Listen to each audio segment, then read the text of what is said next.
My name is Councillor Paul Follows, Leader of the Council and Chair of this meeting of the Executive. The meeting is being held in the Council Chamber at the Berries in Godalming. I always feel like I need to say live at the Berries in Godalming. And the agenda was published on Monday, the 3rd of February 2025. A supplementary agenda pack was also issued, which corrected a couple of typographical errors and was subsequently published on Friday, the 7th of February 2025. Item 1, apologies for absence. Chris, have we received any? No apologies for absence this evening. Thank you, Leader. Because we are indeed all here. Item 2, minutes of the meeting on the 7th of January, published on the website. Can I have all of your approval to sign the minutes? Thank you. Declarations, exec members, any declarations of interest? No. Questions from members of the public? There have been no questions from members of the public. Questions from members? There have been no questions from members, which takes us on to item 6, leader and portfolio holders updates. So the one primary update from me is, of course, on LGR, which I apologise, most of you in the room have already heard from me, but as we are doing it in a public venue, I'm going to give it again. So now we know for sure that the elections for Surrey County Council that were due on the 1st of May 2025 have been cancelled. I am using the word cancelled rather than postponed because, of course, Surrey County Council will not exist, and therefore any new elections will be to a new, as yet undetermined authority with an undetermined geography and an undetermined remit. So they will be new elections, not postponed elections. Every week for actually now the past month, the 12 leaders, so that's the 11 district and borough leaders plus the leader of the county, have been meeting to discuss these issues since the white paper was released in the middle of December. We have now agreed a number of things and, of course, are processing more data and more information as we go. The one critical input we were waiting for was as to whether the elections were going to be held or not for the county. So all 12 leaders have now officially agreed not to pursue one single unitary authority, which I certainly consider a bit of a win, frankly, because that would have been disastrous, with one council governing every single aspect of all council and local government matters across the whole of Surrey. I think that would have been a real serious issue, which means we are now looking into 2 or 3 unitaries as the prevailing option. There are lots of reasons why some people are in favour of 2 versus 3.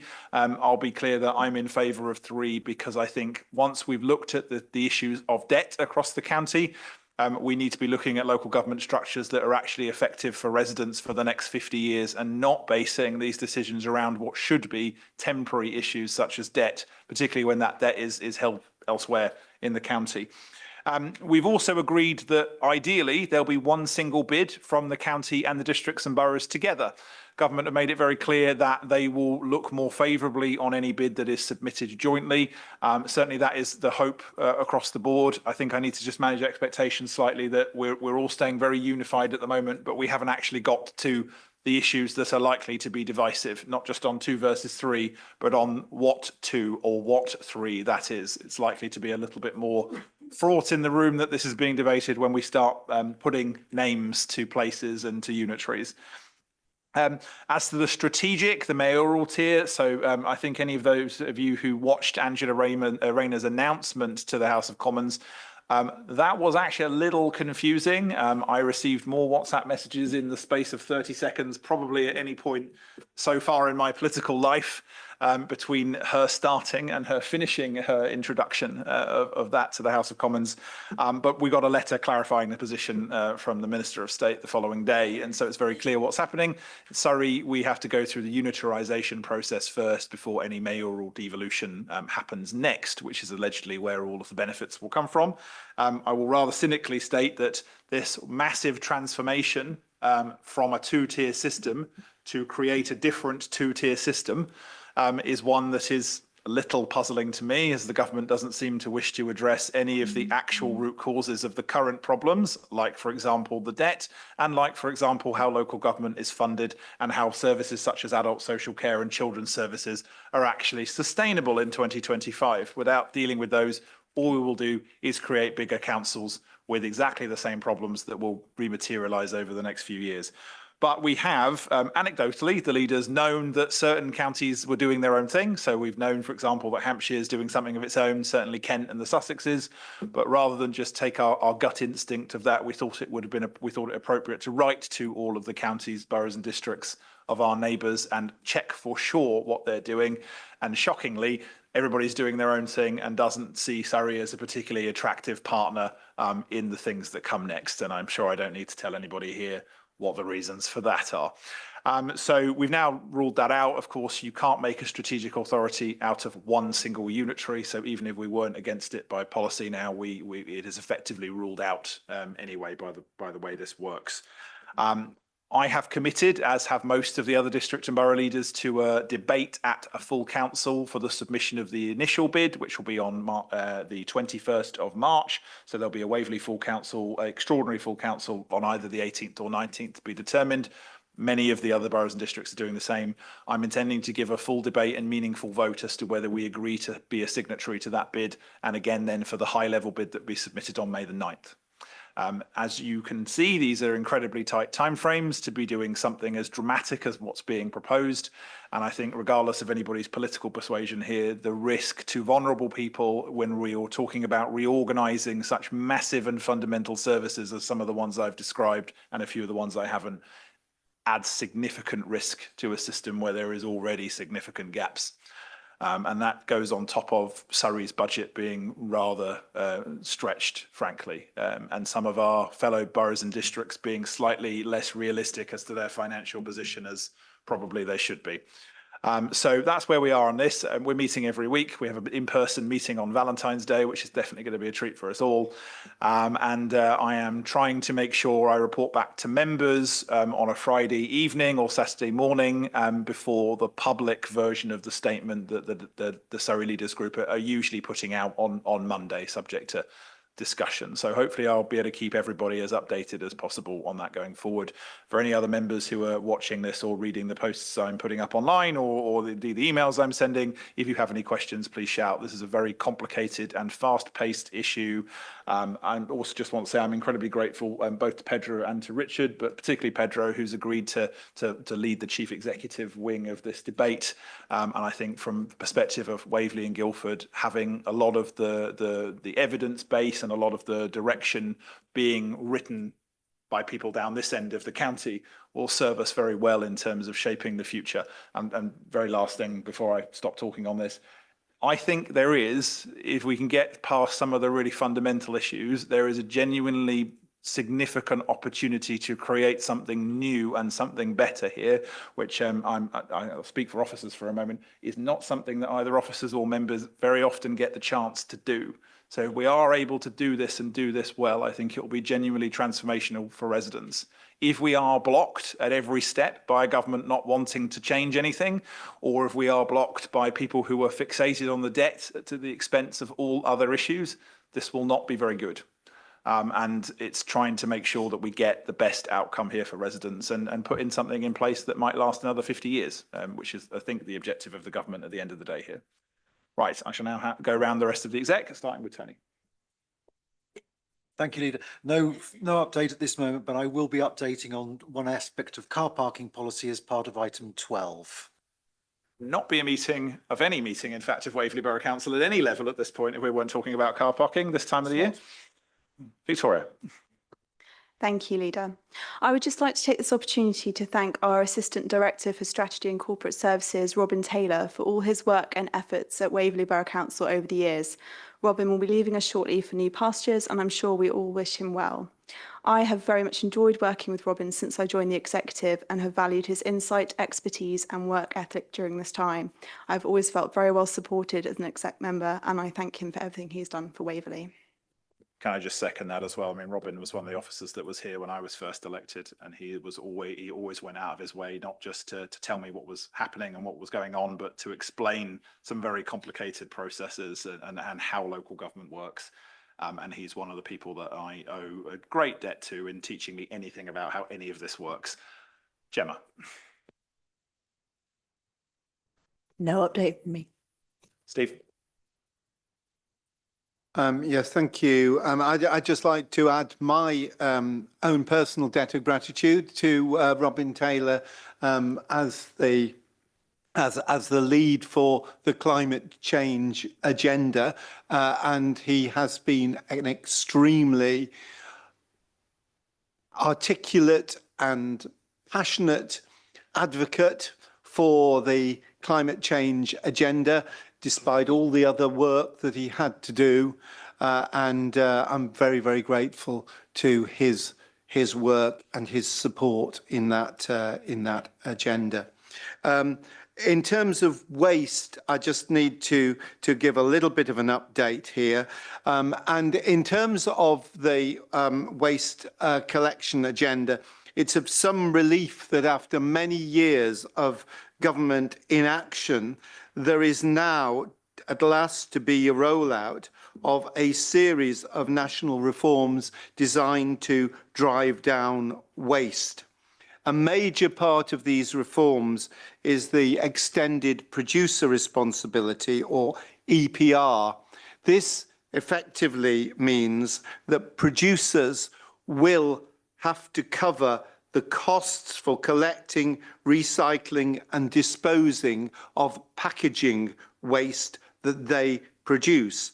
And in the short term, this means more funding for local authorities to take on more responsibilities in terms of reshaping the waste collection service. Although typically we don't know whether these additional payments will be enough. So there's nothing specific to report at the moment, but I can say that this will mean for Waverley, as for other authorities up and down the country, that it will mean significant changes to our waste collection services as those responsibilities become clearer. In the meantime, we are working with Joint Waste Solutions to support a major project to introduce food waste collections in the 2,000 flats across Waverley that don't currently have such a service, and to improve food waste collections in those 11,000 houses in those roads where few food bins are currently put out for collection. Thank you. So it's just worth noting that for some reason, the county and a couple of boroughs and districts have actually decided to budget across their entire medium-term financial plan collection of money from EPR, which we have chosen not to do for anybody watching this, because in almost every jurisdiction in the Western world where such legislation has been passed, producers adapt quickly, which of course is the intent, to alter their behaviour. And as a result, the money that comes in from EPR or its equivalent starts to drop. So we know we can't forecast for it even, I mean, a year, certainly two, is really as far as anybody should sensibly forecast, particularly when we don't know what additional obligations come with it, which is something I find slightly baffling in other places in the county. Councillor Townsend. Thank you, Leader. And I'd like to give Robin all my very best wishes for his future as well, and thank him for his work for this council. Moving on to just an update about Cranley Leisure Centre. As many of you will know, Cranley Leisure Centre has been limping on and is well beyond its life expectancy. And I have previously warned that we may well face some serious challenges before the new leisure centre was going to be built.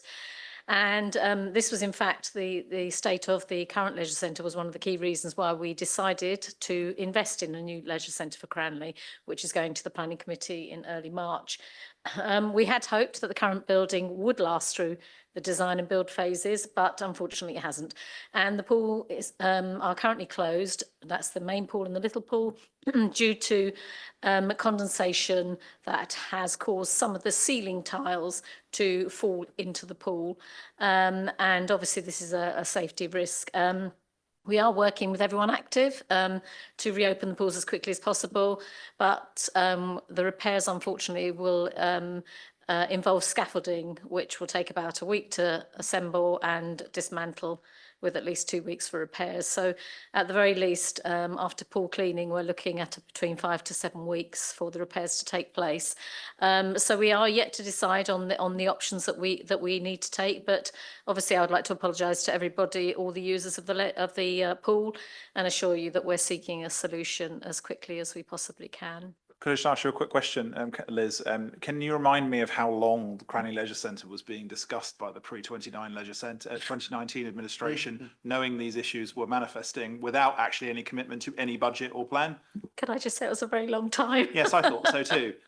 So I think it's just to be clear that we actually grasped this issue when we took office in 2019, have commissioned a new leisure centre that's Passive House Plus standard and likely to be one of the best in the country.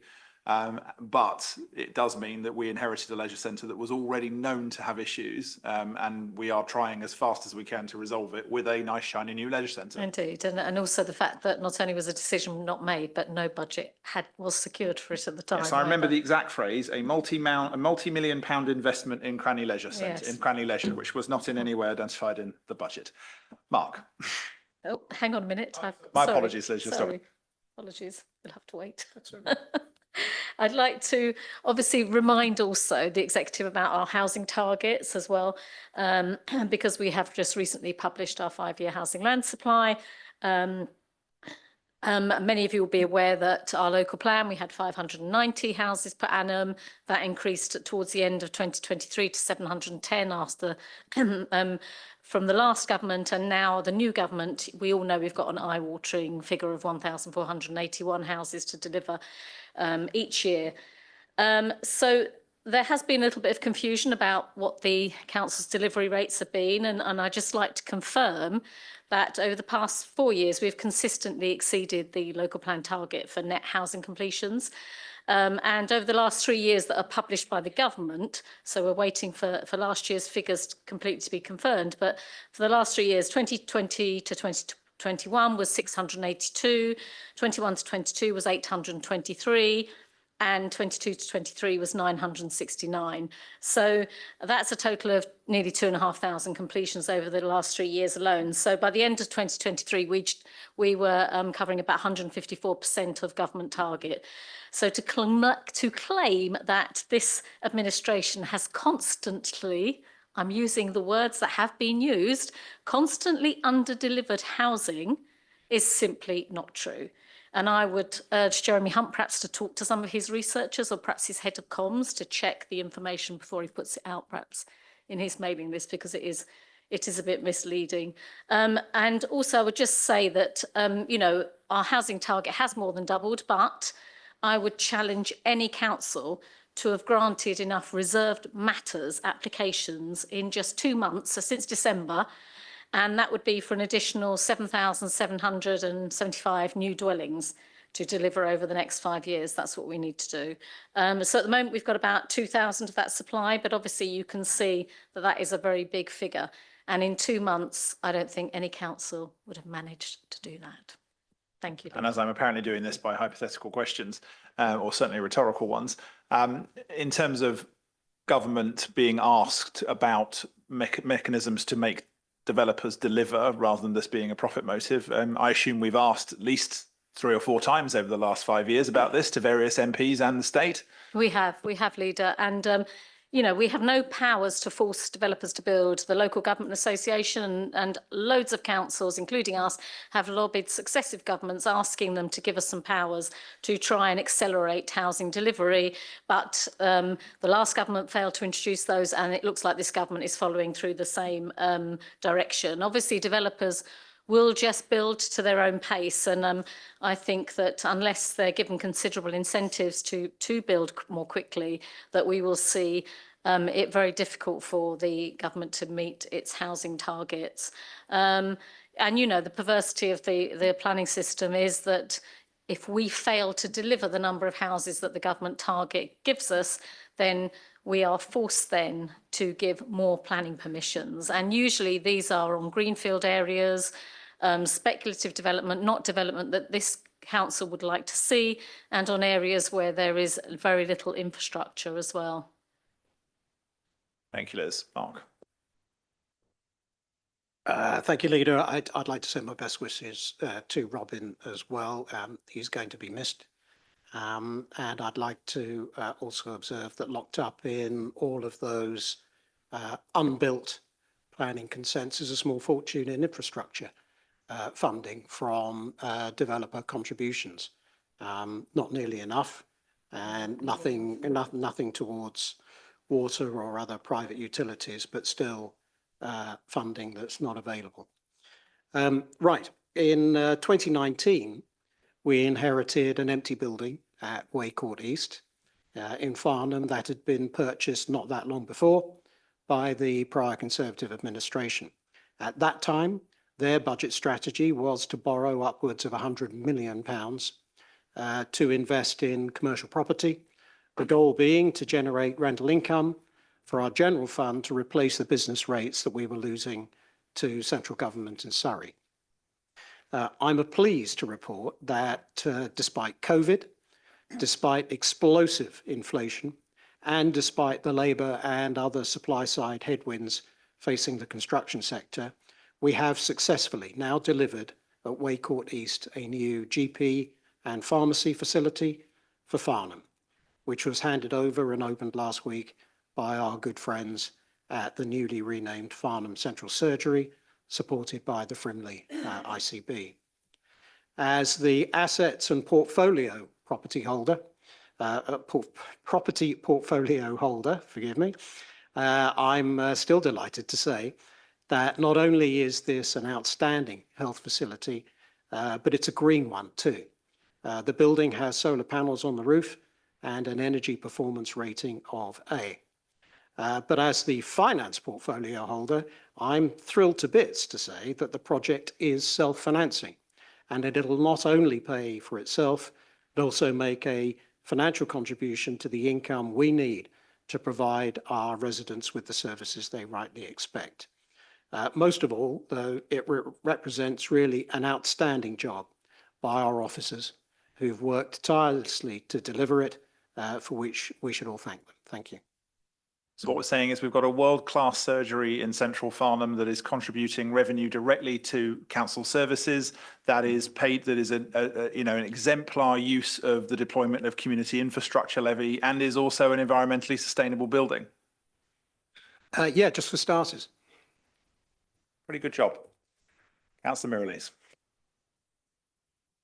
Thank you, Leader. Just a couple of happy things about leisure and communities coming this side. After I thought we'd balance you out. The leisure and communities teams are excited to be working alongside a new partner, the Teen Project, to support teenage girls at Gleebland School as part of our work to improve young people's mental health.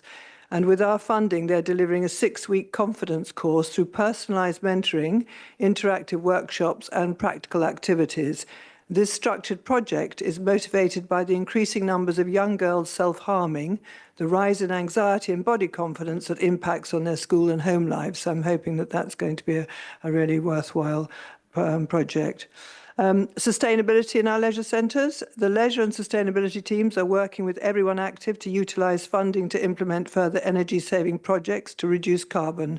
Pool covers have been installed at Hazelmere Leisure Centre and already seen a significant impact on regulating pool temperatures overnight and minimising energy costs. We've also installed increased PV arrays at Hazelmere and at Guildford, which will reduce energy usage and costs. Not Guildford, Godalming, sorry. Jumping ahead of ourselves there. Salix funded project to decarbonise Farnham Leisure Centre remains on programme, including the installation of air source heat pumps. That's it, thanks. Plus decarbonisation of a certain Guildford leisure centre is a little bit more of a challenge, I would say. Councillor Rivers. Thank you, Leader. Little to say at this point other than wish Robin best wishes for his future, and to say I'm very excited about tomorrow. And we might hear a little bit more about it from my colleague on my left wing here. In more ways than one. Yes, indeed, I can fill you in. We are absolutely delighted to say that we have officially taken ownership of the 4 newly built 1-bedroom flats in Aarons Hill in Godalming. And these offer essential accommodation to help reduce homelessness in the borough. They've been built with very high levels of insulation, air source heat pumps, solar panels, providing renewable energy and hot water. And that all results, of course, in net zero carbon emissions and an EPC rating of A, reducing both the environmental impact and heating costs for residents. Each flat also includes a private garden space and a shed, and a metal loop for securing bicycles and access to electric vehicle charging points. We saw these a few months ago when they were just starting, or sort of half started. And as my colleague here on my right, not too right, just a tiny bit right, said we are going tomorrow to see them now that they're finished, and we're really, really excited about that. And I just want to say well done to the whole team for getting these literally off the ground. I think it's a fantastic achievement, and it's the way they're being built is fast becoming sort of Waverley's USP, I should think. I mean, repeatedly, Waverley's design of properties that we're delivering ourselves, as distinct from the ones that developers are delivering in Waverley, are always a higher standard, whoever we're building them for. And I think we rightly, and our team, particularly in housing, have rightly be proud of the work that they've done, not just here, but elsewhere. I believe we also have an opening of some more in Chiddingfold tomorrow afternoon as well. So it's not just in Godalming, it's all parts of the borough, and we've got some more in Elstead coming down the pipe soon as well. So fantastic. Right, we'll then move on to the rest of the agenda. We've got Item 7, recommendations from Overview and Scrutiny Committees. Obviously, there are a few members of the Overview and Scrutiny Committee who were, for some reason, reserving their comments to full council rather than taking their duties of scrutiny seriously. And as a result, there are no recommendations, despite this being the exec before the budget, which I find quite intriguing. But nonetheless, there are no recommendations for us to consider. I assume that means then there will be no amendments at full council or no debate with any of the issues. But then, of course, I'm not a resident of Waverley, I'm a resident of Cloud Cuckoo Land, if I believe that to be true. Right, in which case then I'll move on to item 8, petitions from Broadwater Golf Course. Before I introduce Mr. Farmer, who I'll obviously invite to come up to the speakers platform down there, one thing I just wanted to reflect on as part of the process of petition schemes. I've been asked this evening, and absolutely, of course, I'm going to grant it, to waive the right to waive the rules because Mr. Farmer didn't request to speak. Now, I think it's entirely reasonable for somebody who's submitted a petition that's been accepted to expect to be able to speak and introduce it. So I'm just flagging that up in public so that we can address that issue in our constitution, because I think that's a reasonable expectation of a member of the public to be able to speak on a petition that they've successfully raised under our petition scheme. But of course, under our current rules, I do waive the call. I waive the notice period. And there we go. Mr. Farmer, if you'd like to come forward and introduce your petition, what I'll do then is just go through the report that's been produced to respond to that petition. I will open it up to members of the executive for comment. I will conclude, and then I will come back to you for a follow-up at the end, if that's all right with you. Thanks, Paul. Thank you very much. Thank you for that, and thank you for allowing me to come, and apologies because I only put my request in last night. Thank you. Thank you. So my name's Steve Farmer. I grew up in Hydestyle, born and raised here, live in Farncombe with my amazing 10-year-old son, Harry Farmer. Thank you also to Waverley for saying I had to do this as a handwritten petition rather than online, which meant I went around and I spoke to 1,500 people about youth provision, sorting out the boredom of youth and getting something done on the old golf course, which is contaminated. So it's amazing when you go and talk to people. It's really, really good rather than just emailing it out. Can you sign this? And people sign it, don't know what they're doing. So thank you for that. I even managed to turn a few golfers around to actually doing something. So it was a really good debate. The shared goal, the shared goal of me and this amazing, wonderful community that we live in. So the shared goal, as we see it, is Broadwater Park transformed into a positive community space, giving free outdoor fun for all, for everybody, giving youth a much needed thing, and I'll come on to a thing because a thing's really important to youth. Reducing the boredom of adolescence. I really like that one. I like that. Why? It's a contaminated dump is the big one, I suppose. 100,000 grassroots, grass-based football, grass-based sports gets cancelled every year because of flooding. It'd be really interesting to know how much of Waverley makes up that, because I'm pretty fed up of the WhatsApp group for my son's football club down at Meads Park. The game's cancelled again because it's wet, or rugby gets cancelled. Too many sports get cancelled. The average cost, when you take the average of football, cricket, tennis, is £328 a year for kids to be kitted out and to play it. Big one for me and for the people I spoke to is children who have neurodiversity. So I'm dyslexic. They don't fit in with those clubs. So we start to lose those kids because what do they actually do? Because they don't fit, I say they, me as well, don't fit into team sports or playing, being in team environments. Now, PE in school is changing. Having spoken to the heads at Broadwater, who I used to play football with many years ago, it's changing from the sports that my grandparents used to play, which are football, netball, rugby, into movement. So sports like parkour, things that are going into the Olympics, which kids watch YouTube, they watch Red Bull Rampage, they watch, all of this is movement and it's getting kids moving rather than just team sports of the, I suppose, the generational sports that we used to do. We need a facility that means that children can get out. Oh my God, I'm nearly done. So a third of UK kids are overweight. Why am I so passionate? I was a dyslexic kid. If it wasn't for bikes, I would have gone down the wrong path. This is also for my beloved Laura, who sadly me and Harry lost 9 months ago, tragically. She grew up in Farncombe. She was passionate, super passionate about getting kids off screen and getting active. I'm doing this for her, but also for Harry and for this amazing community that held us together. I don't know how they've done it, but they have. The vision is to have bikes, skateboards, parkour, a Godalming bike project, which I've already set up and is going. Tomorrow I'm at Tillingbourne School doing a pop-up, servicing kids' bikes for free. That's something that I'm passionate. I'm going to roll out throughout Waverley, that no child should pay. And my brother's bike shop's just gone bust. He was charging £80 to service a child's bike. That's why you see so many bikes down at the dump, because no one can fix them. Kids don't ride them. I'm going to get funding to do that with Rich at Raw Outdoor. We're already fully going ahead. So if anyone knows of a facility where we can do this, we've bought a workshop.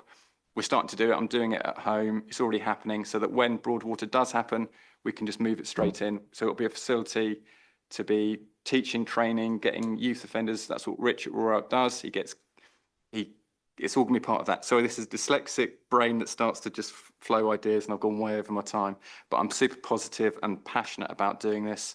The positives are we've been having meetings already. We've introduced Waverley to Falmouth Council, who have built on a dump, done the same thing. It can be done. I know it's hard, Paul. I know it's hard. I know it's complicated. I know it's been dragged on. It can be done and it will be done. I know there's a 5-year plan. There's a portal online, which is really exciting. Harry's going to be 15. I'll nearly be 50. We'll both be riding jumps together. Thank you very much. Thank you, Mr. Farmer. Thank you. Just before I open it up a little bit further, I mean, I'll just reflect on the fact that it was this administration that effectively sorted out Broadwater Park. It was effectively going to go by way of private use. It was going to be a whole area probably for a golf course and a lot of underused public asset. There were lots of attempts by the opposition to prevent us doing that. We, of course, also were trying to undertake a complex legal activity during the pandemic, which, of course, didn't help as well. So it took a little longer to resolve the basic legal ownership of the park than we would have liked. But there has always been a background set of work undertaken by our officers, particularly in dealing with the widespread contamination. So from my point of view, and we've obviously articulated in the recommendations that if you haven't seen Mr. Farmer, you'll be sent them with any of the other comments that are made here. But we're trying to do this as fast as we can. And the thing I just want to flag is that there is if you conceptualize the map of Broadwater Park, there is a red line, which is the site that's contaminated and requires all this work. There is a much sort of wider blue line of the whole of the park, which does contain a number of assets that might allow us to bring some of the projects that we want to do on the park forward earlier than the areas that are contaminated. So, for example, all of the leisure centre area is owned by Waverley Borough Council. The land adjacent to it is about to be under some form of lease from Surrey County Council to Waverley Borough Council. And of course, in the fullness of time, Surrey assets are likely to devolve to the unitary that will replace both Waverley and Surrey in the next couple of years. There is also some land owned by Surrey attached to Broadwater School. There's another section of land owned by Godalming Town Council, who have also, as you know, in my other hats leading GTC, have committed to similar projects. So as far as I can see, there is no misalignment between the community's objectives, either stated by this petition or indeed our own consultation that we undertook. There's no mismatch. What there is a complex site with issues that need remediation. But I think it's incumbent upon us to try and look where we can do things in that wider blue line site and not just be completely focused on the red area that needs decontamination work and it needs capping. So hopefully we now have our Broadwater Park group that we're dealing with the hard technical environmental aspects, but that group is also looking at the wider site. All right, I've certainly got Liz and then Steve. Thank you, and I'd like to thank Mr. Farmer for bringing forward the petition and also bringing to life some of the things that he's hoping to see on the site. You know, I got quite excited about the project again because we can get a little bit embroiled in the technical side of things and thinking about capping and the contamination. And obviously, we need to make sure that the site is safe and that any work that needs to be done on it is done. So the monitoring, unfortunately, is something that needs to happen on the site before it can go forward. But I think, you know, I know that myself, Paul and the rest of the executive are all committed to providing recreational facilities on that site and for it to be something that, you know, is a real benefit to the people of Godalming and obviously the wider area. Hopefully some people from Cranley might go and visit it as well. But, you know, and I do hope that we can bring it forward as quickly as possible. We do have the complication of a unitary authority, but we are trying to, you know, get things moving as quickly as possible so that things are tied down, even if it means that we aren't the same group of people perhaps that deliver the project, but we're hoping very much that we can move it forward. So thank you. I mean, a lot of the people here are the people who made sure that this site stayed in public ownership and that a project like this is even possible in any respect. And I think the purpose of us putting that amount of effort to make sure it stayed in public ownership was to make sure that we delivered a site that genuinely was something, you know, unique, or at least, you know, we had the vision to do something that was competitive in terms of sports and leisure provision in the south of England. So I mean, that's why we bothered going to all of the intense effort to get the site retained as public land. Steve.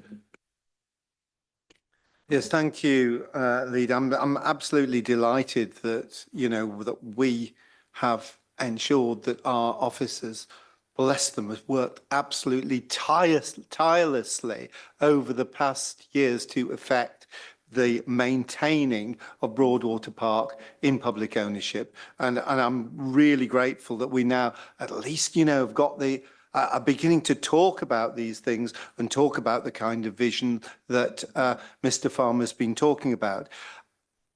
I've always felt that, you know, if an issue is complicated and if it's sort of embroiled in the kind of technical detail that Liz has just been talking about, the key to overcoming the barriers that stand in our way in embarking in unlocking the potential and embarking on proposals that are visionary is to have passion for what you believe is possible and what can happen. And we've heard from Mr. Farmer tonight that passion and the passion to effect the kind of change and the kind of building of the infrastructure there in Broadwater Park that is going to engage children and young people and to inspire them and to encourage them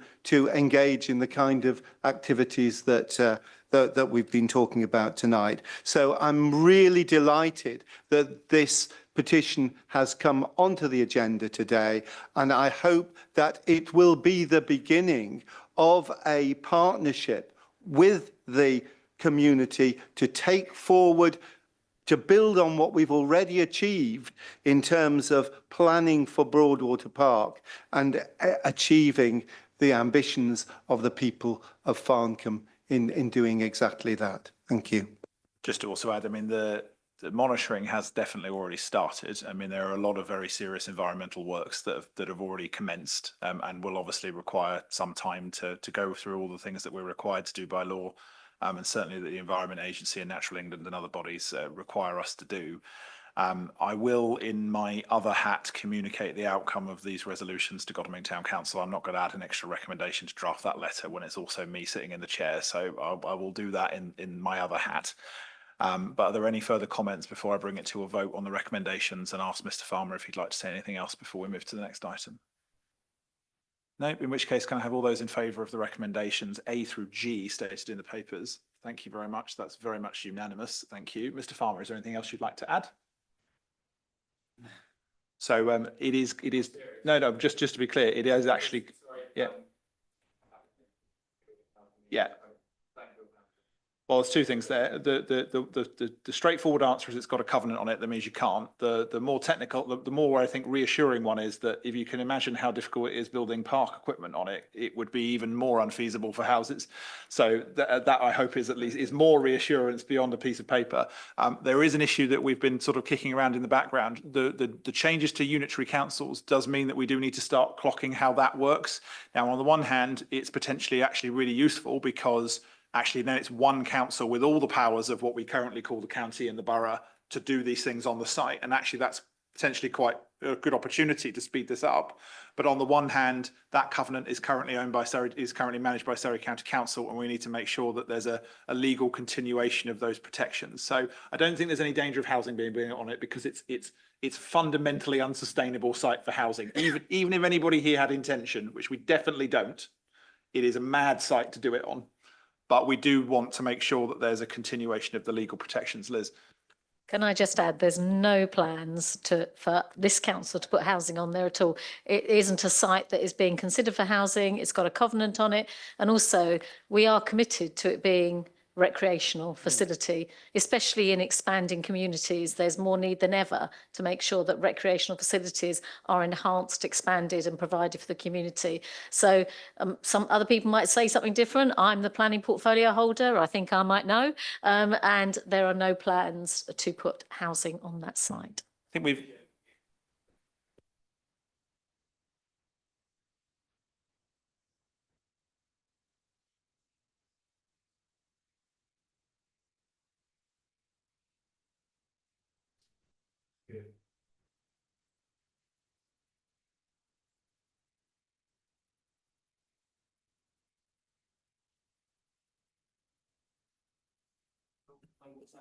I'm from Cranley. I was going to say Liz represents Cranley, so we'll know. I do know it quite well. But broadly, I think just to be clear, that is the sort of vision that we've always had for this. It's just been a case of getting the site properly back under Waverley control, public control to do it.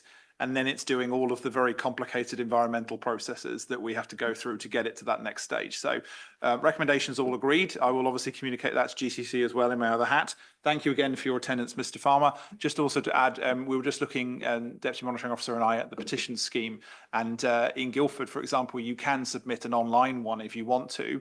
And actually, I think having the option open, the option should be there as long as you can validate that the respondents are actually Waverley residents. I do think you should be able to do this both on paper and online, particularly if our sister authority already has that in place. So we'll have a look at the speaking parts of the Constitution, but also the petition rules, because I think it's a good opportunity to improve that process after this experience. So thank you again, Mr. Farmer.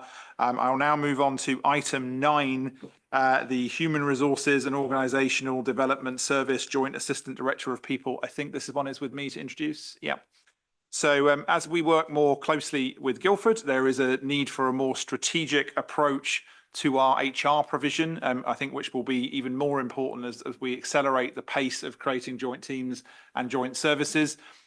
In line with some of my statements earlier on in the agenda about local government reorganisation, but also reflecting on the local partnerships report that we've had recently that says that we do need to integrate faster in order to unlock some of these savings.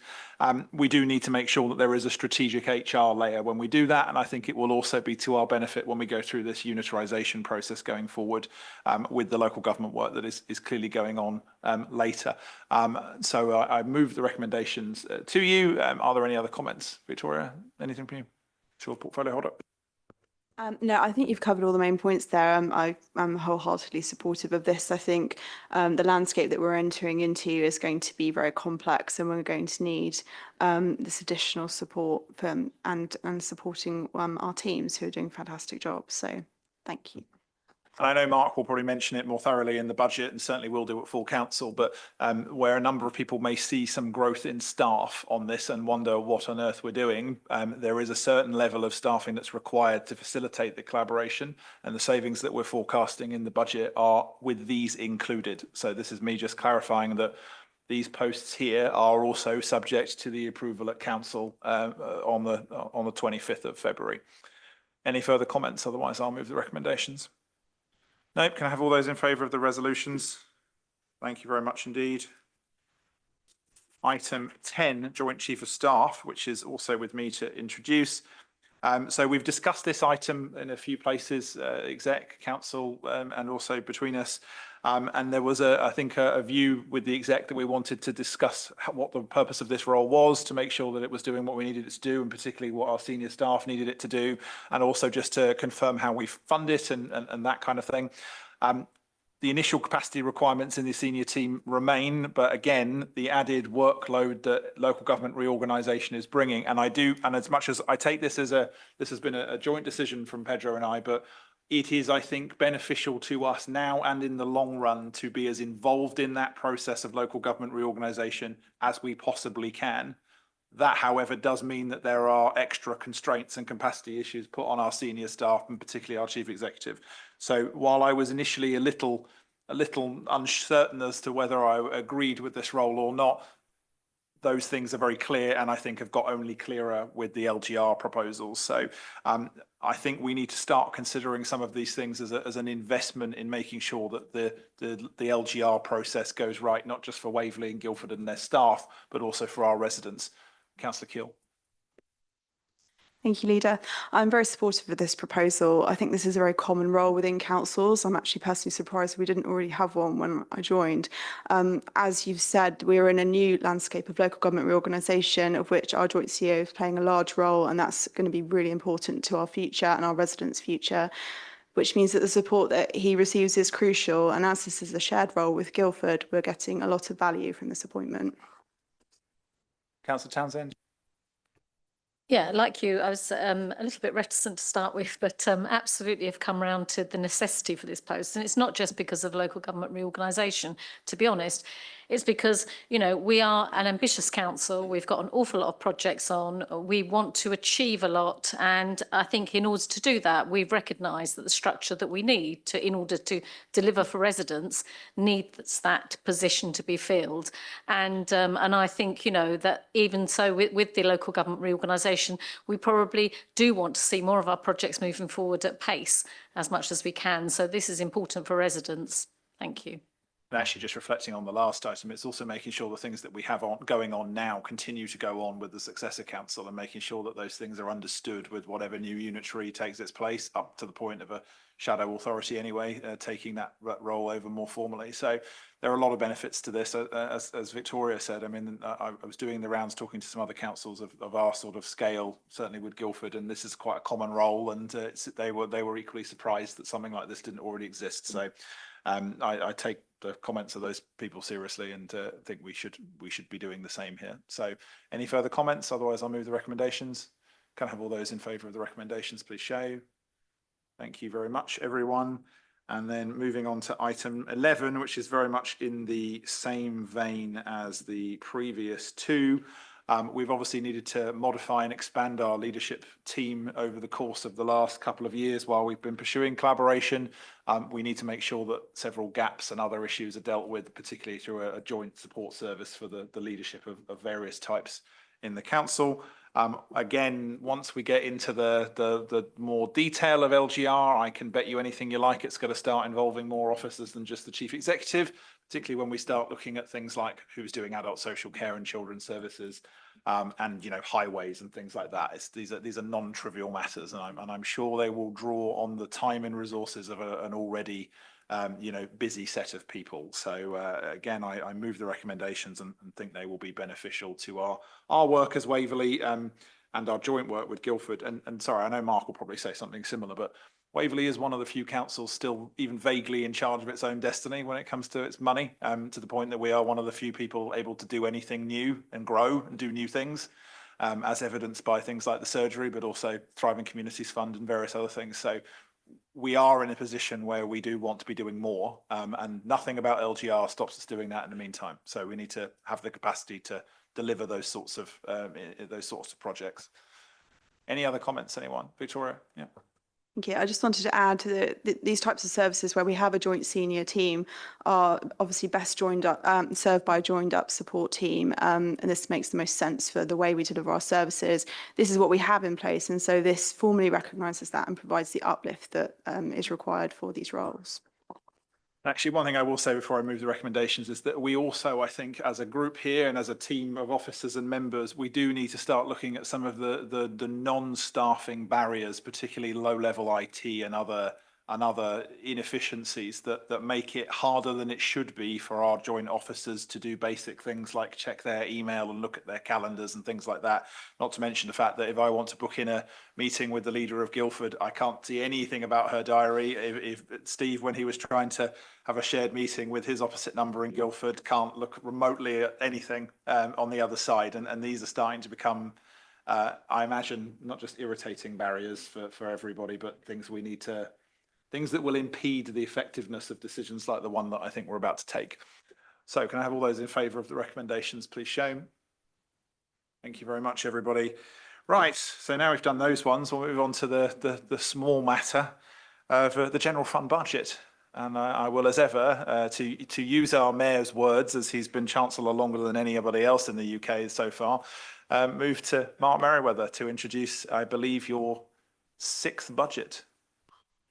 God, no, I'm blushing. Right. Thank you, Leader. And I refer members to the report on pages 61 to 164 of your packs. And can I start by reminding colleagues and guests, if there are any watching, that our general fund budget covers everything we do as a council except for our council social housing, which we'll come to under the next agenda item.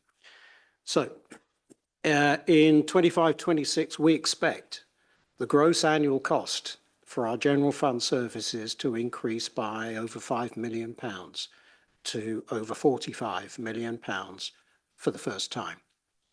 The lasting impact of pay and contract cost inflation, even at reduced rates, is just over £1 million just for next year.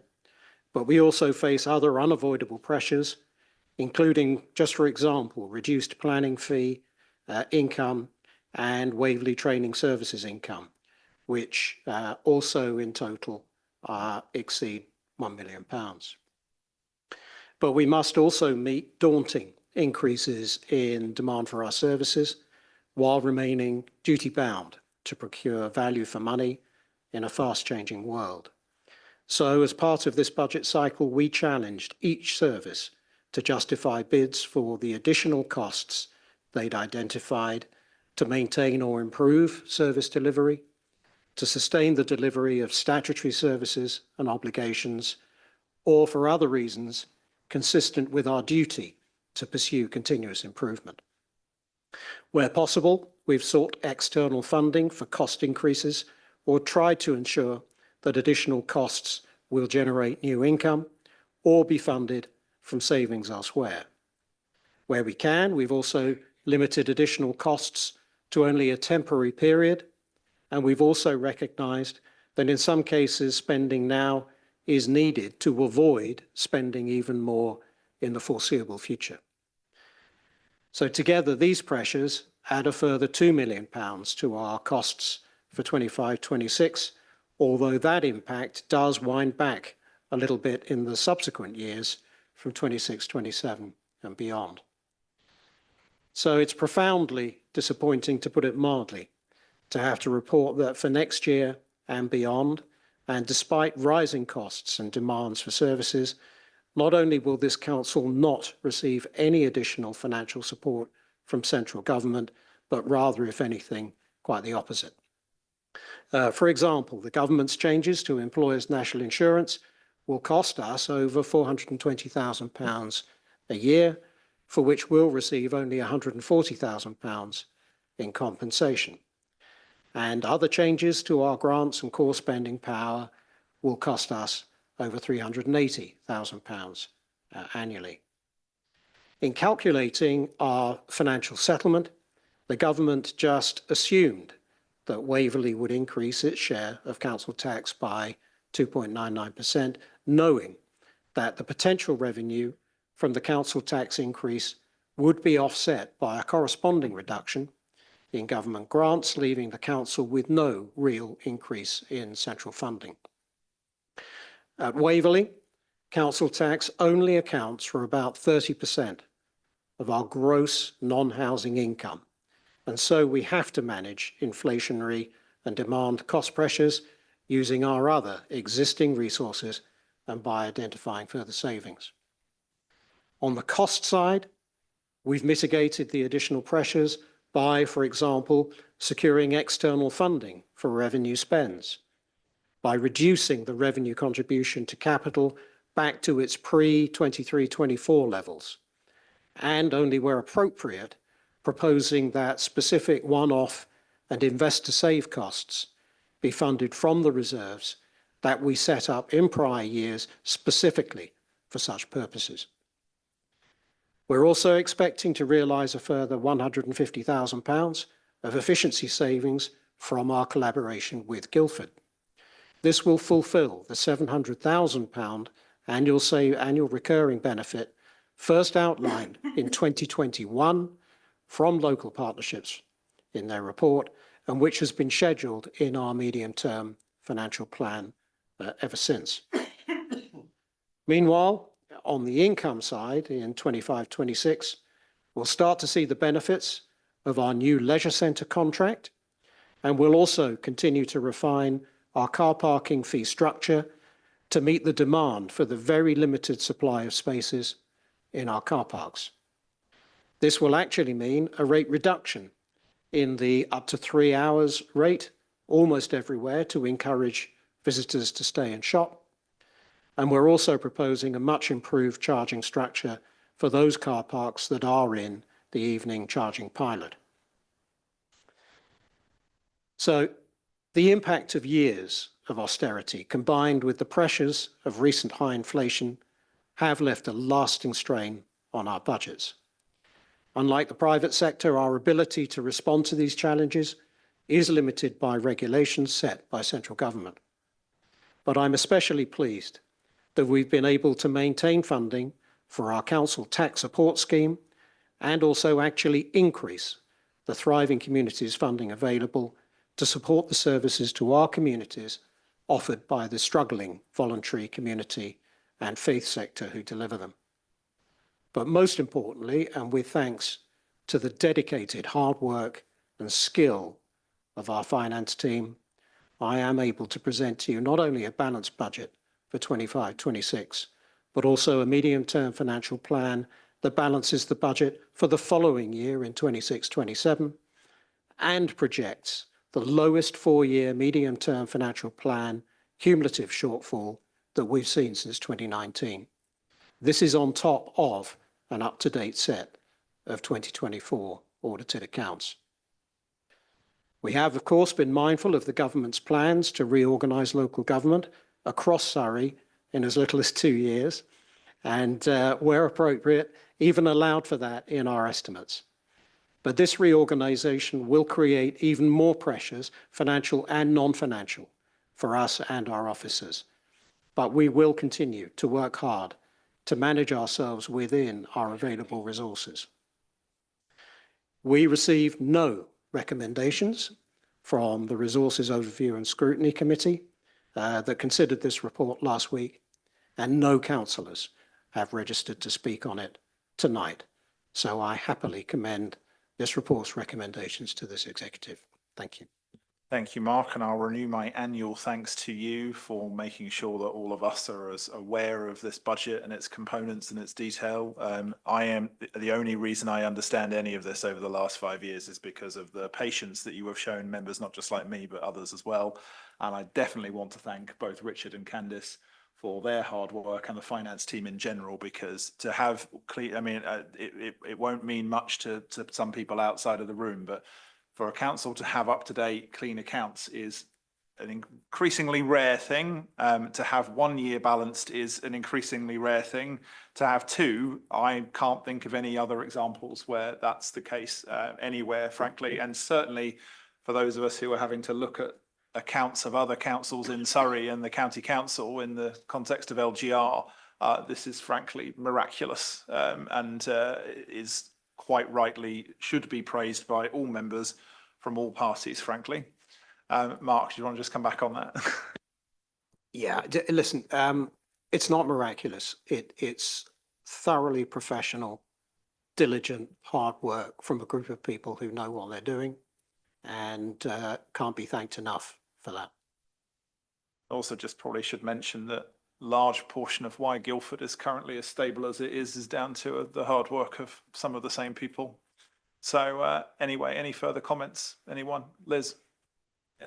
I'd just like to extend my thanks to Mark as well for all of his work in this, and as well, obviously, to the team as well. I'd like to thank them so much, and I'd also like to thank them for doing the challenge boards. I found them really helpful, the ones that I did, and it was a new thing that we did this year, and I think that was a really good step forward as well, and. You know, having 2 sets of years accounts audited, I mean, I think that that's phenomenal, to be honest. And it is down to everybody's hard work. But the most important thing for me is the maintaining the services to our residents. And I think that's so important. And all the work that we've done on progressing our own carbon reduction action plan, and which is, you know, we've been able to do that alongside, you know, keeping within the confines of our budget. And the fact that we also have been able to boost our Thriving Communities Fund, which I think is amazing because the voluntary sector is really under pressure. And you know, and also the Council Tax Support Fund as well, that we have maintained that and enhanced that. So, you know, it is fantastic to have a balanced budget. It's great to look at the budget and see it as being realistic as well. When I sit at Surrey, sometimes I find that a little bit difficult.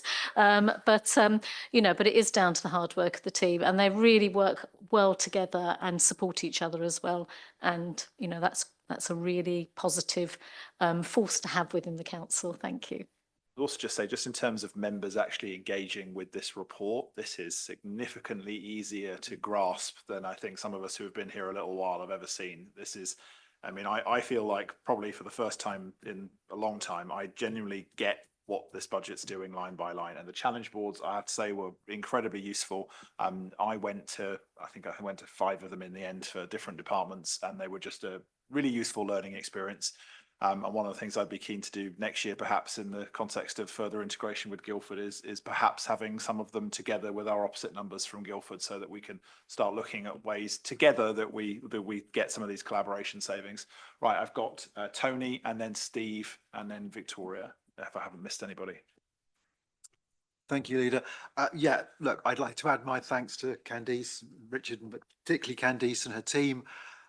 Every time we've gone back and said, could you just look at changing this charge, or what would happen if we did this? Or they've been absolutely perfect. They've done it diligently, without complaint, and have allowed us to present a car park fees that still have free parking on Sunday, which is, as we know, very much appreciated by a key segment of our resident group. It's allowed us to freeze, of course, I needed a slip of the tongue there, freeze charges for 3-hour plus stays, which we've already had anecdotal feedback from retailers that They think that's a good thing, encouraging people to stay in our towns longer, visit more shops, have coffees, etc., etc. But I would like to take this opportunity to expand on the decision to extend the evening charge pilot scheme by 1 year. Why are we doing it? Well, for me personally, I personally believe that the pilot scheme has actually satisfied all the criteria we set for it. I personally believe there is no need to extend the pilot scheme, and I personally believe that there is absolute justification for extending it to all car parks. However, even though I am the portfolio holder, my opinion is not what's important. What is important are the facts and the empirical data. If I may, I'd like to remind you why we set up the pilot scheme in the first place. And here I refer you to last year's budget paper. And no, I don't intend to go through it all. But the key line where it is said, there is known development in other areas which will create evening economies. And we know that, we've seen that actually come to pass in almost all of our towns. Therefore, it is proposed to pilot an evening parking charge in specific central car parks to support the costs of additional use. Quite simply, more people using our car parks more often. And we are seeing that in the evenings. And we are seeing that also on Sundays. People are using our car parks more, and with the use of our car parks, it means that there is extra wear and tear. And we are responsible for maintaining those car parks. We are responsible for repairing the wear and tear. And anyone that was in the Lower Hart car park 2 weeks ago, ironically the night when Farnham Town Council were debating this very point, will know that a whole series of potholes appeared, which had to be repaired. And sorry, was that Liz? And in Cranley, absolutely. No, I know. And indeed in some of the car parks that we don't charge in, like Beacon Hill. So that was why we set up the pilot scheme. And we had several criteria for which we wanted it to achieve. The first, believe it or not, was, did we think that people would actually buy tickets? We wondered whether people would actually say, do you know what? I'm not going to bother. I'll chance it. No one's ever going to know. They're not going to enforce it. I never see any enforcement officers in the evening. And they were quite right. We were not able to offer that at that time, which brings me to my second point, or my second criteria, which was, could we enforce it? And the third criteria, was it cost effective to enforce it? And both of those were answered by this council's decision to bring the enforcement contract in-house, pretty much by collaboration with the Guildford team, and that has had spectacular results in terms of not only issuing penalty charge notices, and I will come back to those in a second, but actually offering us the flexibility to deploy the teams more tactically and more visibly, because actually enforcement, issuing penalty charge notices is not what we want to do. What we want people to do is buy the tickets, enjoy the towns, and not pick up a parking ticket. But our enforcement officers are there to provide effectively a visual reminder to do so, and they're working. So criteria 1, 2, and 3, absolutely satisfied as far as I'm concerned.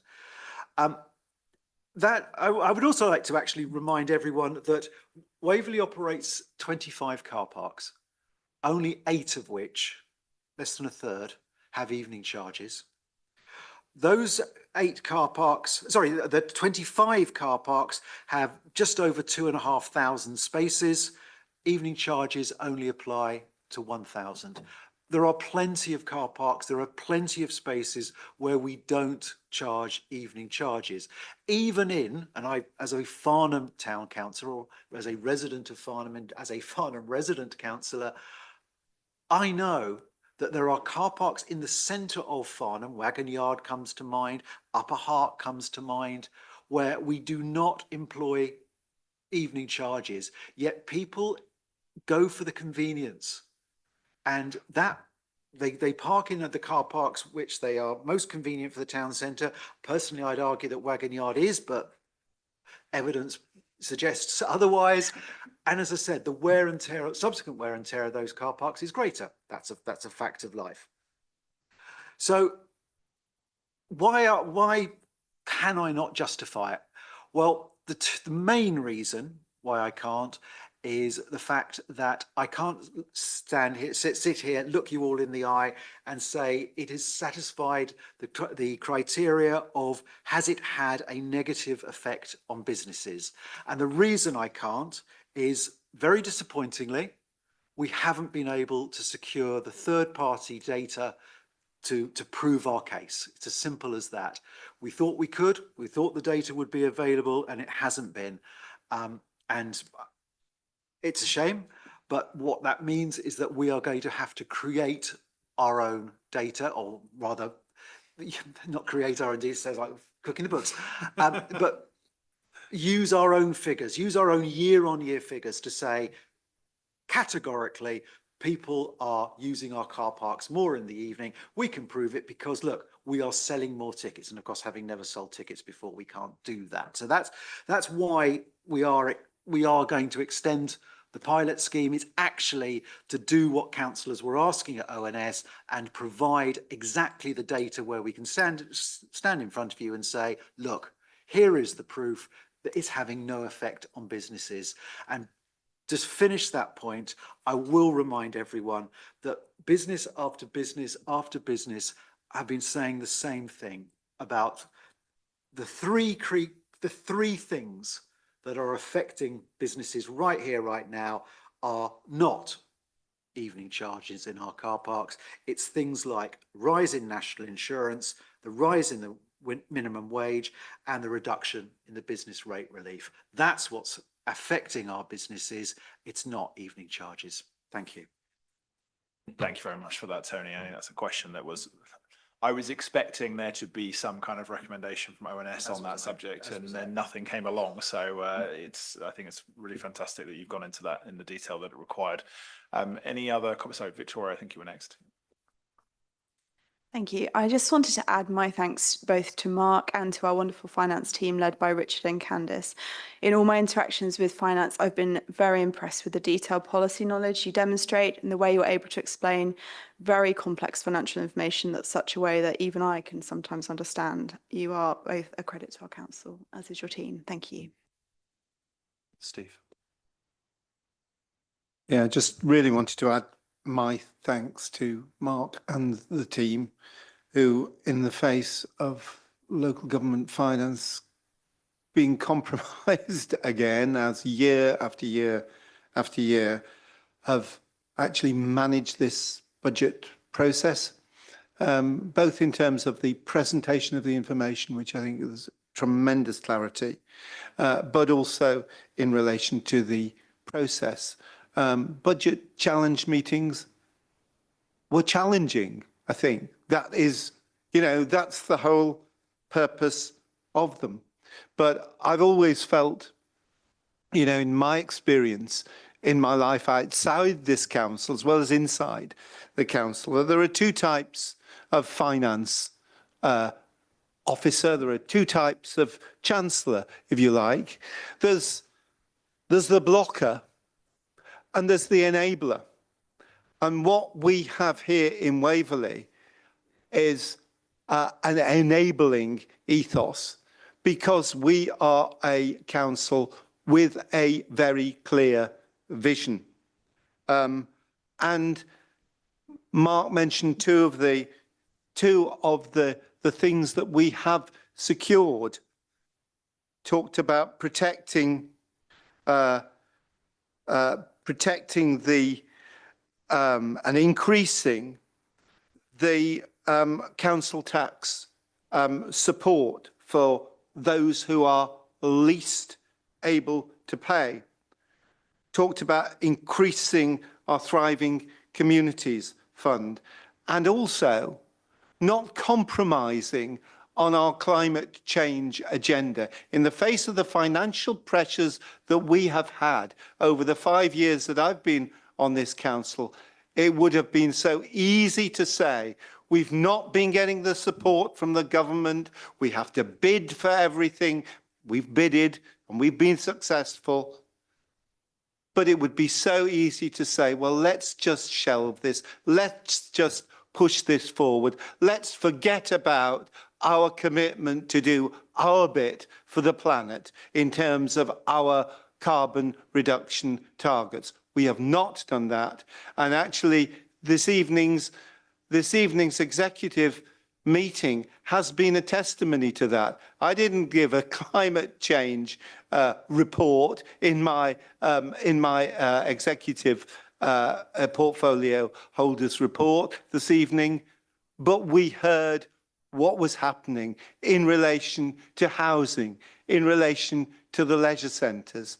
And so, you know, we have commitments, we have a vision about this borough, and actually our finance strategy in all the difficulties that we are facing has actually maintained that vision and worked to that vision. And I'm delighted and proud to be a member of this executive presenting this budget going forward. Thank you, Stephen. Here, and obviously you, myself and Mark are the three remaining original exec members from 2019. So this is not the first time round this little rodeo. I think the one thing the budget is missing though, and I'm going to recommend this to Candice for next year, is leveraging Guildford's game industry to turn your magic spreadsheet into the Fantasy Council game that it absolutely should be for anybody who's really interested in doing this in their spare time to see how this works. That's definitely missing a trick. Any further comments before I move to the recommendations? No, in which case then I'm pleased to move the recommendations listed in the papers, Roman numerals 1 through 9. Can I have all those in favour of the recommendations? Thank you very much indeed. Right, moving then on to the budget's general fund's cousin, the HRA, which I think I'm starting with Councillor Merriweather again. Yeah, very briefly, Leader. So this is on pages 165 to 202 of your packs. And in a second, I'll pass over to Councillor Paul Rivers, who's our co-portfolio holder for housing, to introduce. But before I do, just a quick reminder to colleagues and any guests who are watching that the HRA is the funding pot that provides for the operation, repair, maintenance, refurbishment, and new construction of all of our council social housing. And it's funded entirely from the rents received from our tenants with no funding or subsidy from our council taxes. So I'd just like to quickly throw in also a big thank you again to our office once again for presenting us with a credible and sustainable plan that delivers on our corporate strategy. So I'll pass over to Paul, please. Yeah. Well, thank you, Leader. Thank you, Mark. You've said it all there. I will work around it, maybe. No, fine, absolutely. So, agenda item 13. Lucky for some, but no, there is no luck involved in the budget, in the HRA budget. I have to thank, we all thank the housing team, Annalisa, your team, and Richard and Candice to make sure it adds up on both sides, or whatever magic spell you throw over it. Terrific, absolutely terrific. And we couldn't do it without you. Why would we?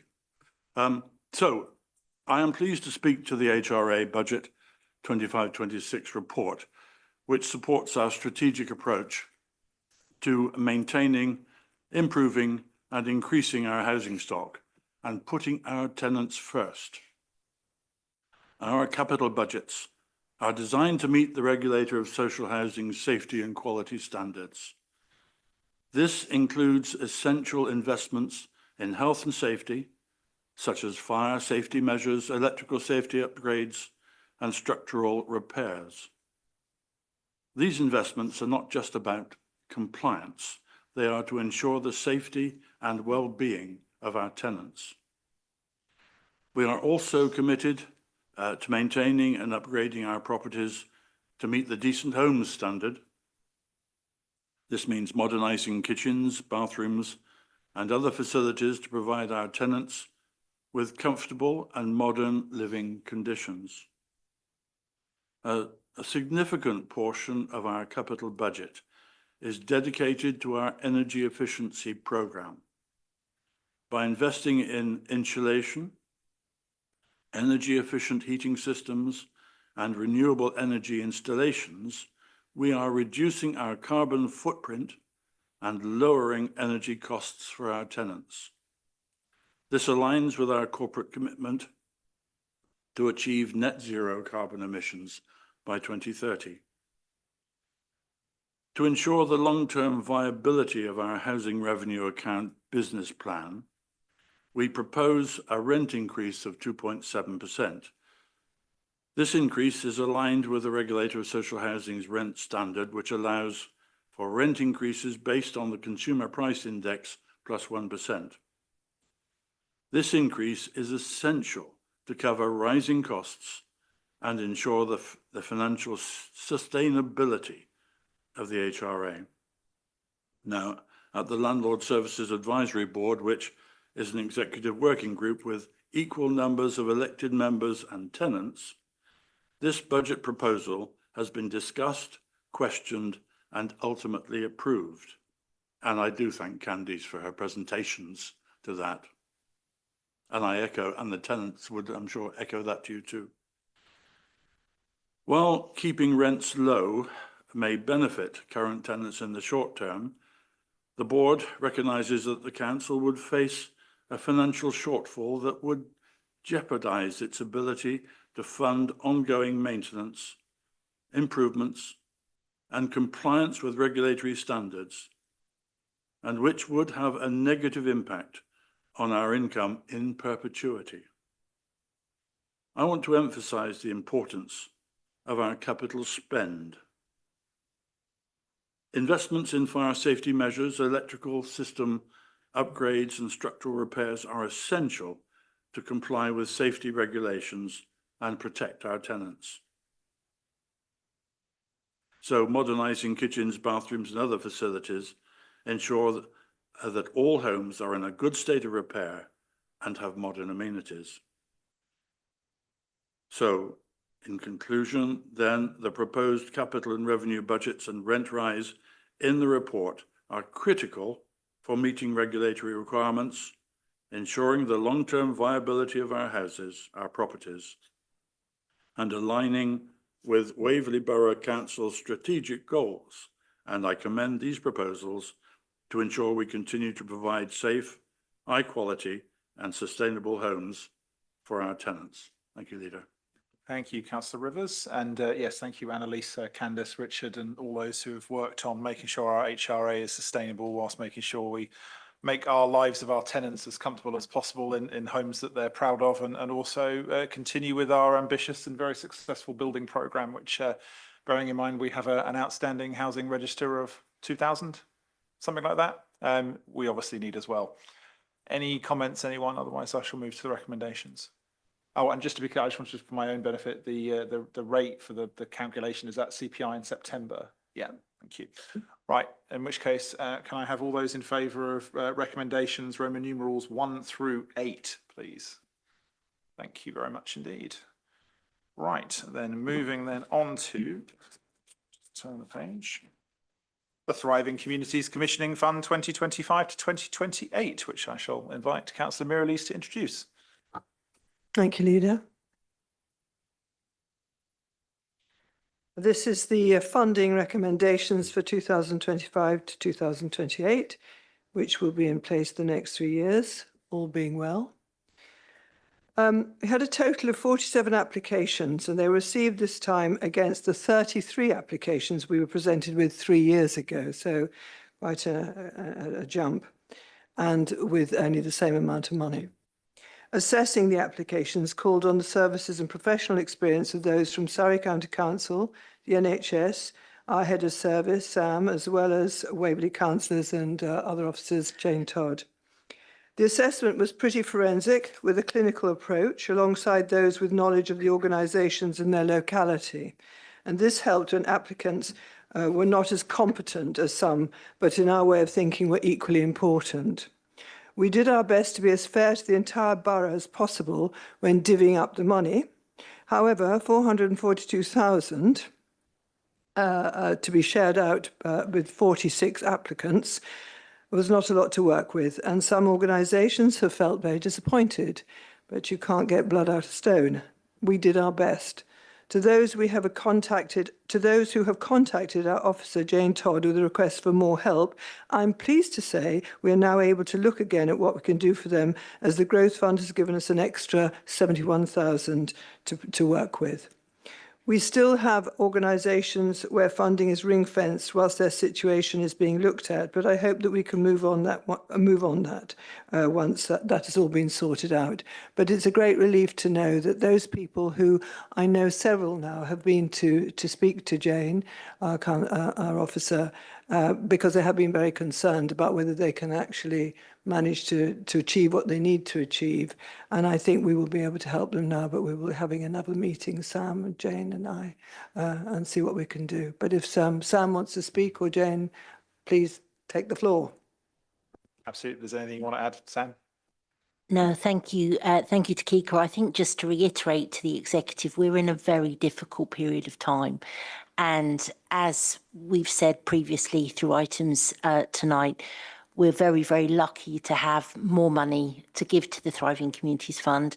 I'm very grateful to that. But at the same time, we are having to encourage a bit more of a business savvy approach amongst the voluntary sector, and with a view to sustainability in the future and a difference of approach where asking the council for money and being the only source of money is not sustainable for anybody. And that is a really difficult conversation, a really difficult change of thought process that we're trying to work with people to get it through. And the work that Jane, Kika have done to move thought as well as align money has been really, really important. And as Kika says, we've not pleased everybody. And we're not going to, but we will do our best to try and find solutions together, working with people as much as possible. Thank you. Just one moment.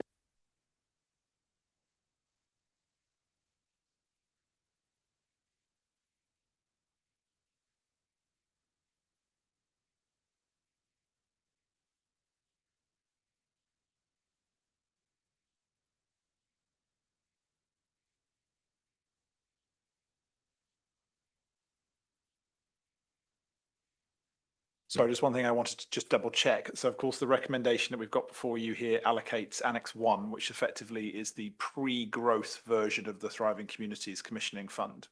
And so we don't need to bring back the decisions for the remaining component now that we've allocated more money to it. I'm proposing an additional recommendation 2.1, assuming our Deputy Monitoring Officer agrees with the wording, sorry, 2.2, that would delegate the spend of the additional money to the portfolio, so to the relevant Assistant Director, which in this case would be Sam, in consultation with the portfolio holder. That would be acceptable. Yeah, fine, which will deal with the rest. Yeah. Okay, in which case, any further comments on this? Liz? Yeah, I would just like to thank Kika and obviously Sam and the rest of the team, Jane, for all their work on this. I know it's not easy. I really know how difficult it is. And I was glad that I was not making those choices. But again, we've had an increase in people applying. There is a huge increased need there. You know, communities are finding it really difficult to get volunteers. There's quite difficult to get people because people have other demands on their time, cost of living crisis, and lots of other things. So I do thank you for the very difficult decision-making process, and it was great to have that other input from those other people as well on that, so that you could get that overall view before the decisions were made. And I'm sure that it would be difficult, to have some tough decisions to impart to people as well. But it is good that we are doing this. It's not a statutory service, you know, it is something that we are choosing to do, and it is the right thing to do. And the fact that we can give some money back to these organisations, albeit, you know, we'd love to be able to give more, the fact that we can give some money back to them is something to be applauded. Thank you. I mean, I think the reality is we could, if we'd have been somehow able to double that pot, there would have still been enough need for it to go round without any doubt, I would have thought. So I'm really pleased that we were able to expand it. Certainly when I realised there was some more money in the pot, I think it was for me, the first priority that we expand the TCCF. So thank you again, Sam, Jane, and for those that worked on the panel. I know it's not an easy decision, and I know you're hearing a lot of people who are in a great deal of need, and it's certainly my hope that the Band H scheme, when it comes live for next year, will also help to augment our community support. Right, any further comments? Otherwise I'll bring it to the amended recommendations. Okay, can I have all those in favour of the now recommendations 2.1 and 2.2? Thank you very much indeed. Right. Moving then on to the community harm, antisocial behaviour and good neighbourhood management policy, which again, I think goes back to Kika to introduce. Thank you. The community harm and antisocial behaviour policy is so named to publicly show that we are committed to working with individuals and communities to tackle harm through a victim-centred approach. This is a new policy which for the first time provides a corporate approach to antisocial behaviour that is managed and dealt with by services across the council. And up until now, the ASB policy has provided services for Waverley Borough Council housing tenants only, so this has now been extended. The policy provides residents of and visitors to Waverley with a clear understanding of the Council's commitment to prevent and tackle antisocial behaviour across different types of tenure, business and public places, and how it will be carried out. It provides staff, contractors and partners with a clear corporate structure, backed with agreed processes and procedures, providing common standards and accountability to manage and deal with ASB regardless of its origin and type. It meets the requirements of the Council's responsibilities and duties to deal with antisocial behaviour. Now, the policy works hand in hand with the Good Neighbourhood Management Policy, which is a new policy that addresses nuisance behaviours that do not amount to ASB, but have an impact on individuals or communities. It provides a commitment to work with residents to create good relationships within neighbourhoods and communities and to prevent nuisance behaviour escalating to antisocial behaviour. Both policies will be supported with one place to record antisocial behaviour contained within Waverley Borough Council's CRM system and advice and guidance through a corporate manual that will detail process and procedures for managing ASB and how to use and apply tools, powers and support. A programme of awareness, skills and knowledge training appropriate to persons the role and their involvement in the management of ASB and neighbourhood management will also be given. Both policies support the Council's strategic aims and objectives to be a more inclusive borough as detailed in our corporate strategy 2024-2028. So there we have it. Thank you, Kika. And can I just also say thank you to David Hollingsworth, our antisocial behaviour officer, not just for this work, but a host of other things that have been just so incredibly useful to members, particularly dealing with some of these instances. One of my first experiences as a member was a member of the community alleging certain antisocial behaviour. And I think once you've been doing this job more than 5 minutes, you see that any individual member of the community's interpretation of what qualifies as antisocial behaviour is, shall we say, diverse. And one of the things that this policy does, I think, is in a really necessary way, is standardise some of the definitions of what we mean, where that fits in with the legal framework, how we're actually then recording it, how we're dealing with it as members, and what the role of the council is in that process. Because I think a lot of people will often assume that the council and the police are the same, equally that the county and the borough are the same. You know, there might in fact be some need for local government reform, but you know, I think this does a really good job of clearing up a lot of things that residents definitely don't get, and equally a lot of things that we don't get sometimes as members. So thank you. And as I said, for a number of other things over the last few months. Any comments, anybody? Liz? Yeah. Yeah, I'd just like to give my personal thanks to David as well. You know, it's been really great having him because his role is has actually filled that gap between where other agencies were not able to step up, or perhaps not willing sometimes. I do think it's a credit to David's approach as well, that that the matters do get sorted as well. And I think it is a particular person that is able to deal with this role. And I think it is really good that we've got these policies now set out so that residents know especially what our role is, and also what they can have access to. So that's really important. And I've had several times need to call on these services myself, and I do think that having this policy and being able to point people in this direction as well will help councillors as well to look through as well this and to provide it to residents. So thank you very much. Thank you.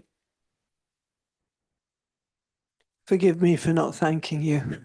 I should have done. And I also want to thank Sam and Jane. I forgot to say that, sorry.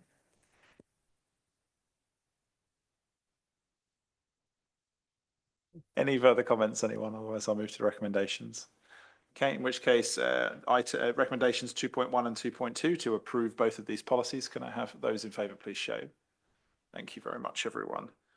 Right, moving on to one that is likely to be slightly more complicated than any of us ever expected that it would be. Item 16, the report of the Independent Remuneration Panel on Members' Allowances. So just to clarify a number of things that have happened over the course of the last few weeks. First of all, can I thank the authors of the report for all of their work? And just to note to members here, but also to those who might be watching, and I'll obviously be replying to a few members later by email. The council, the executive and then council are obliged to consider the report that was issued by the independent panel. We are also, as an executive, about to propose an amendment to that report, and council are legally required to be able to consider both of these things. So they have to see the report. We have had some legal advice over the course of the past few weeks regarding our what we would like to do in terms of a dependence allowance in the way that we'd articulated it. There were some elements of the report that required further legal advice, which we've been seeking over the course of the last few weeks. Now, it was my original intention to specifically invite members to come to have the debate in this forum. And of course, every member can always raise a question at any executive meeting. They can certainly come along. It is usually my practice, if we've got a controversial issue to discuss, I'll waive the rules so that we can have an engagement as opposed to just a formal question. I received a number of questions by email asking for clarification of certain things, which I've supplied. No members gave any intention about speaking. There was no discussion of this at ONS whatsoever, even though, of course, allowances for members and staff pay and all of these matters are part of the budget, which of course was the only subject really on the agenda of the last ONS. So whilst we aren't having the debate here, the other thing that is also clear is that there will be the debate at full council. So there's no point us replicating it here to only have it at full council. So what might have been confusing to members is that they've got the original IRP report unamended, because that's what we have to make sure members see.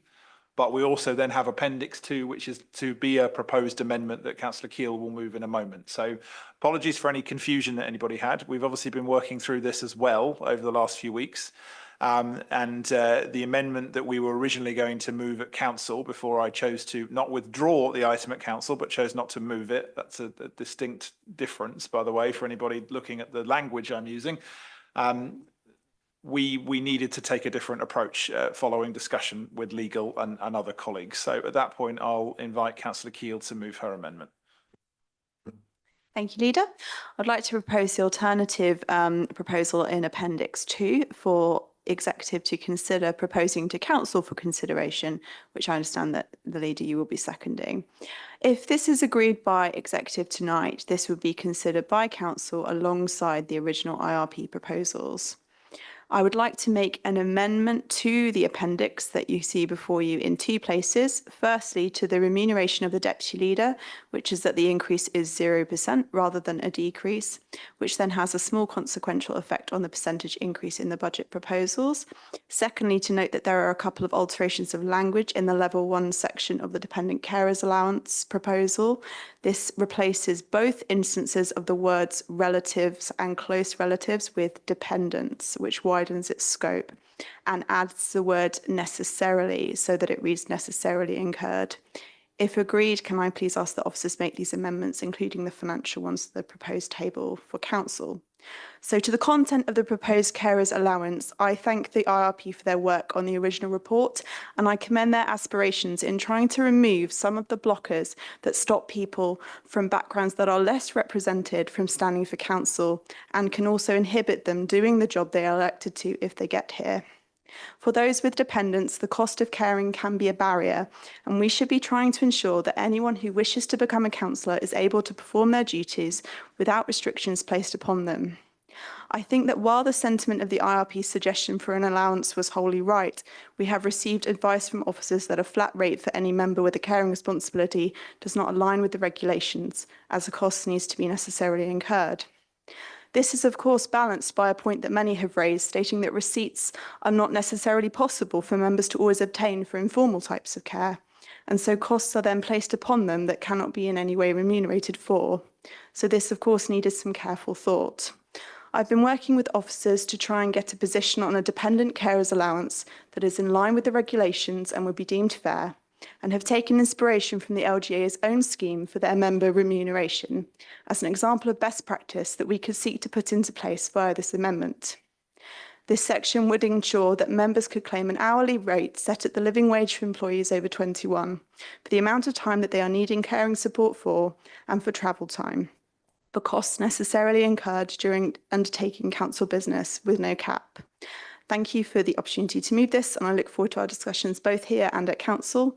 And I'll pass back to the leader now, who I think will cover the financial elements of this. Yeah, so first of all, just to formally second that amendment and its modifications. I have obviously been having some discussions with members of various levels, committee chairs, backbenchers in general.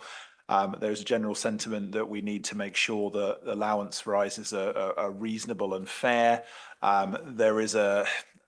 Honestly, there's a little bit of a false equivalence when you're comparing it to staff, because we're talking about a vastly smaller amount of money, and so percentage differences don't equate to a huge change. But I think what's being proposed here is relatively reasonable. I'm not going to say it's perfect for lots of different reasons, but it is relatively reasonable. I want to make sure that there is a reasonable uplift for the rest of the executive because of the work that you all do, particularly the work that you all will be expected to do as well in the light of LGR. I do just want to confirm with Candice that the adjustments made that take it from 3% to 3.3 contained in the budget envelope that we have. Yes, correct. So just to confirm that the amendment is financially valid as well. But otherwise, it's outlined in the table and reflects broadly the amendment that I was going to propose previously. Obviously, we're going to be having a much wider debate about this when there's a shadow unitary to discuss what comes next, when all of these things are effectively done afresh. So I hope that we've managed to balance the concerns of some other members of the council and of the members of the executive in a relatively fair way. But otherwise, I'll open the debate to other members if you've got any comments. In which case, I don't see any comments. In which case, are the recommendations set out in the report as amended and then further amended in agenda item 16, appendix 2, are they agreed to recommend to council? All those in favour, please show. Thank you. That was less complicated than I thought it would be. Right, item 17, procurement pipeline and delegation to authority to award contracts. I was not expecting to see that on the agenda, and I am not moving the item. So moving then on to item 18, customer services, telephony, net call contract re-procurement, which I'll be handing over to Councillor Long to introduce. Thank you, Leader. This is a request for approval to enter into a contract with Netcall Technology for the provision of customer service telephony, online forms and case management, which includes garden waste and complaints. It's a 3-year contract with a total value of 326,000, and we're being asked to approve that as a key decision over 200,000. We are currently in contract with Netcall, and the contract is due to expire on the 28th of February. The new contract is essential for critical service continuity and management.